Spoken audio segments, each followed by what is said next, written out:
Comment est née l'idée de ce match il y a 12 ans? Eh bien alors, avant de parler du match, en fait, l'idée c'est comment je suis devenu ambassadeur. Et voilà, d'abord c'est ça le plus important. Et c'était Ronaldo qui était ambassadeur à l'époque, qui jouait à l'Inter de Milan. Et il fallait choisir un autre ambassadeur. Et Ronaldo m'avait choisi. Voilà, tout a commencé à ce moment-là. Et puis le match, après, c'était une évidence pour nous, parce qu'il fallait qu'on fasse quelque chose d'important, un événement. Et le match pour nous, Ronaldo-Zidane. Au départ, c'était ça d'ailleurs, c'était Ronaldo contre Zidane. C'était une équipe qui était formée de joueurs avec Ronaldo contre mon équipe. Et puis après, quand vous prenez un peu d'âge et que ça devient de plus en plus difficile, après on s'est dit qu'on allait jouer ensemble contre une équipe, voilà, contre une autre équipe. On parle du PNUD. Justement, quelle relation vous entretenez pour organiser ce match au quotidien? Est-ce que vous êtes force de proposition un peu sur... Oui, ouais, un petit peu. On a des réunions en amont et après on prend. Voilà, on est tous de toute façon force de proposition et puis après on choisit où est la meilleure solution. Offrir la recette à Ebola, justement, cette année, c'est un peu le thème. Aux pays qui ont été touchés par ce virus, c'était une évidence pour vous? Oui, chaque année, de toute façon, on est là pour soutenir une cause et quelque chose d'important parce que c'est des gens qui sont dans le besoin. Après, bien sûr, c'était une évidence d'arrêter l'épidémie et surtout de reconstruire les pays affectés. L'UEFA apporte son soutien à cet événement. Ouais. Est-ce qu'il est important? Il est très, très important en fait que l'UEFA justement apporte le soutien à ce match et surtout que ce match reste en Europe. Voilà. Et pour les clubs européens parce que c'est ça l'UEFA. Pourquoi vous prenez autant de plaisir à jouer un tel match? C'est retrouver des anciens, même des nouveaux? Bah, pour plusieurs choses. Déjà la cause, parce que c'est quand même, enfin voilà, c'est le plus important quand même. On est là pour soutenir une cause et quelque chose d'important parce que c'est des gens qui sont dans le besoin. Après, bien sûr, c'est le plaisir de se retrouver, d'être sur le terrain avec des anciens et puis des nouveaux joueurs. Et puis bon, de toute façon, le rectangle vert, ce sera toujours un plaisir de pouvoir à chaque fois fouler la pelouse et de faire, ouais, comme vous le dites, de pouvoir jouer avec les copains. Ça fait 12 ans que le match existe. Ouais. Comment expliquer cette longévité? Ben, on espère tous que ça va continuer, surtout voilà, parce que même si on prend tous un peu de l'âge et que ça devient de plus en plus difficile pour nous sur le terrain, on a envie que cet événement perdure dans le temps. Et puis après, c'est surtout le plus important pour nous, c'est de faire venir tous ces jeunes joueurs pour ce match. Et je crois qu'à chaque fois, ce qui est très bien, c'est que tout le monde répond présent, quoi. Voilà. Ça, c'est le message aussi qu'on a, nous, en fait, avec Ronaldo, qu'on a envie de faire passer, c'est que on parle souvent des footballeurs qui sont, voilà, s'occupent pas beaucoup des autres. Et puis finalement, enfin, d'une, c'est faux. Et deux, quand on les sollicite, très souvent quand ils peuvent, parce qu'il faut aussi voir qu'il y a la problématique de club et des matchs qu'ils ont dans une saison. Mais dès qu'ils peuvent le faire, dès qu'ils ont l'accord du club, ils le font avec plaisir. Vous avez arrêté votre carrière il y a presque 9 ans. Est-ce que vous êtes surpris encore de l'engouement qui se porte sur votre nom et puis sur ce match? Parce qu'il y a déjà 10 000 billets qui ont été vendus. Est-ce que ça vous surprend toujours? Bah oui, toujours surpris. Et puis en même temps, enfin, content que les gens puissent répondre à cet événement parce que c'est le plus important. C'est eux qui. Mais ils le font à la fois parce qu'ils nous retrouvent peut-être, mais aussi pour la cause. Et ça, pour moi, c'est ce message-là. Enfin, moi, si le message que j'ai envie de leur dire, c'est surtout merci pour tous les gens qui vont pouvoir aider. Voilà, c'est ça le plus important. Parce que quelque part,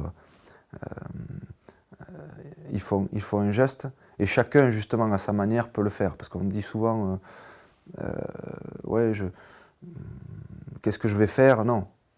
Juste le fait de venir au stade, de payer son ticket, ben, voilà, c'est énorme et c'est surtout ce que les gens doivent se dire. Vous vous impliquez dans de nombreuses œuvres, Ouais. notamment Ella. Comment vous aiguisez votre sens du partage? Comment ça se matérialise? Bon, ben, j'ai pas attendu d'être ambassadeur ou parrain des là. Enfin, je pense que ça, c'est une éducation, c'est des valeurs, c'est des choses qui m'ont toujours accompagné, le partage. Je suis issu d'une grande famille aussi.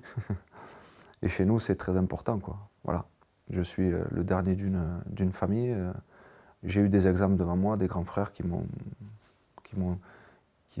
montré un petit peu le chemin à suivre. Et pour moi, le partage fait partie de ma vie intégrante. Enfin, voilà, c'est le plus important. Donc, je suis parrain d'Ella, je suis ambassadeur du PNUD, j'ai fait plein de choses, mais j'ai pas attendu ça pour pouvoir faire des choses avant. On va parler de Ronaldo. Mhm. Quelle relation vous entretenez, vous en avez parlé au début de l'entretien, quelle relation vous entretenez avec le Brésilien? La relation, moi, je l'adore, quoi. C'est quelqu'un que j'adore, c'est quelqu'un qui m'a choisi, justement. À cette époque-là, quand il a été le premier ambassadeur, en fait, du PNUD, il m'a choisi parce qu'il m'appréciait et c'était réciproque. Et quand après, moi, ce qui était marrant, c'est que la première fois où je l'ai rencontré vraiment, parce que j'ai joué contre lui sur le terrain, mais la première fois où je l'ai rencontré vraiment, c'est quand il s'était fait opérer à Paris. Et j'étais allé le voir à l'hôpital alors qu'il ne savait pas, et ça l'avait touché. Et notre relation a commencé là. Voilà, la relation que j'ai avec lui, aujourd'hui, c'est un grand pote, même si on ne se voit pas souvent. On s'envoie de temps en temps des petits textos. On sait ce qui se passe pour les uns et les autres. Et le plaisir à chaque fois de se retrouver pour ce match une fois dans l'année. On a souvent dit que vous aviez une technique brésilienne. Est-ce que ça vous rapproche, ça vous rapproche sur Ça le fait terrain? du bien, ouais. Ça fait du bien. Ouais. Ça fait du bien parce que moi, enfin, j'apprécie le football brésilien. Et c'est vrai que de me dire que quelque part j'ai un peu de sang brésilien en moi, c'est bien parce que moi la technique, le beau jeu, c'est ce que j'apprécie. Mais bon, je suis français. Et le fait d'avoir joué ensemble en club, ça a encore haussé un peu les liens Oui, bien sûr. il y avait une vraie Une vraie complicité complicité, ouais. En dehors et puis, enfin sur le terrain, je vais dire, parce que bon, quand je l'ai vu arriver, ça a été pour moi. Alors je vais pas dire que c'était un rêve qui se réalisait, mais j'avais vraiment envie de jouer avec lui. Parce que pour moi, c'est le meilleur joueur avec lequel j'ai joué, ça c'est sûr et certain. Et après, la relation en dehors, après. Parce que c'est quand même quelqu'un de. Voilà, c'est une belle personne. Voilà. Comme l'an dernier à Berne, vous allez jouer ensemble. Vous préférez jouer ensemble ou vous vous Non, défiez? avec lui. Même si on s'est défié avant, parce qu'on a joué contre quand il jouait à l'Inter et la Juve. D'ailleurs, il a toujours un peu les glandes, d'ailleurs, parce on avait gagné le championnat. Mais vraiment, le plaisir d'être avec lui et de, de jouer avec lui. Vous avez joué à plusieurs reprises à Saint-Étienne avec Ouais. plusieurs clubs. Ouais. C'est quoi le souvenir que vous avez de Geoffroy Guichard, de ce stade? Le souvenir que j'ai de Geoffroy Guichard, en fait, c'est que j'étais venu avec Bordeaux une fois et j'avais joué arrière droit. Donc là, c'était marqué quand même. Il faut le marquer, ça. J'avais joué arrière droit avec Bordeaux. Enfin, on avait joué avec cinq joueurs derrière. Alors, les deux latéraux devaient monter, mais je faisais partie justement qui devaient jouer latéral quand on défendait et un peu plus haut quand on avait le ballon. Mais j'ai joué latéral. Donc, je me souviens de ce match-là. Et au niveau de l'ambiance, du public, tout à l'heure vous disiez que c'était une ville de foot. Ouais. L'ambiance géniale à chaque fois. Encore aujourd'hui, quoi. Enfin, Et puis Saint-Étienne, voilà. Saint-Étienne, c'est quand même le club qui. Alors, j'étais moi jeune à cette époque-là, mais c'est c'est l'équipe qui a fait rêver le maximum de jeunes, quoi, dans les années 80.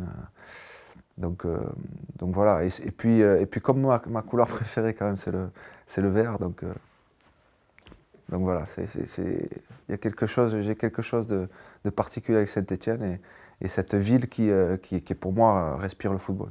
Est-ce que vous avez un message de transmettre, vous l'avez déjà transmis, un message de transmettre aux Stéphanois et aux gens de la région pour leur donner envie de venir à ce Ah match? ben ça, je les invite à venir le 20 avril. Et encore une fois, pour ce que vous allez faire vous, pour la cause. Voilà. Vous allez aider des gens, et ça c'est le plus important. Et puis après, vous allez voir des joueurs sur le terrain. Mais ça, vous avez l'habitude d'en voir. Vous avez vu des grands matchs. Mais je vous invite à être là le 20 avril. Voilà. En tous les cas, merci pour votre présence. Et on se voit le 20 avril. Allez, un petit mot sur Christophe Galtier qui est marseillais comme vous. Ouais.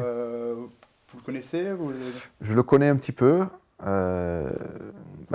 Juste le travail qu'il fait, parce qu'il fait un travail magnifique avec, avec peu de moyens, enfin, j'ai envie de dire, parce que c'est pas les grosses cylindrées du championnat, et les résultats qu'il a sont top, quoi. Voilà.